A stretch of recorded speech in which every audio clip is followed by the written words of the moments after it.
Hello student, કેમ છો તમે બધા? મજામાં? Well done. તો welcome back to my commerce Gyan with Tabassum ચેનલમાં.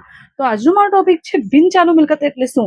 આગળની વિડીયોમાં આપણે મિલકતો એટલે શું એનો અભ્યાસ કરી લીધા હતા. તો જો તમે એ વિડીયો ન જોઈ હોય તો પહેલા એ જઈને જોઈ લો. તો ચાલો જોઈએ બિન ચાલુ મિલકત એટલે શું.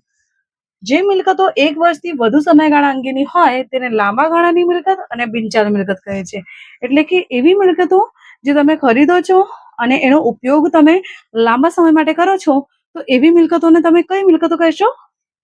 કાયમી મિલકત કહો, બિનચાલુ મિલકત કહો, સ્થિર મિલકત કહો કે લાંબા ગાળાની મિલકત કહો. આ બધા એક જ છે. ઓકે. એક્ઝામ્પલ, જમીન, મકાન, યંત્ર, ફર્નિચર. તમે જમીન ખરીદો છો તો શું તમે વારંવાર જમીન ખરીદશો? નહીં. એકવાર ખરીદી લીધી પછી એમાં તમારો ધંધો સ્ટાર્ટ કરી દેશો.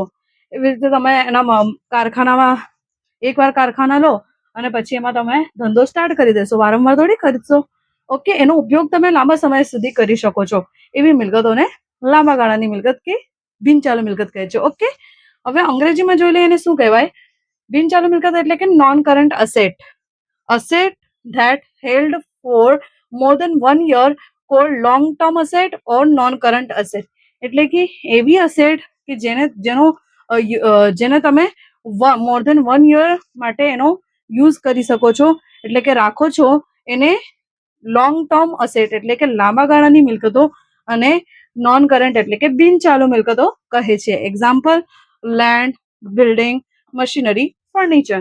જો વિદ્યાર્થી મિત્રો તમને મારી વિડીયો સારી લાગે છે તો ચેનલને સબસ્ક્રાઇબ કરો, વિડીયોને લાઇક કરો, કમેન્ટ કરો, વધુમાં વધુ શેર કરો, જેનાથી વધારે ને વધારે વિદ્યાર્થી મિત્રો મારી સાથે જોડાઈ શકે અને હું તમારા માટે સારી ને સારી વિડીયો બનાવી શકું. ઓકે, ફરી મળીશું. Bye bye.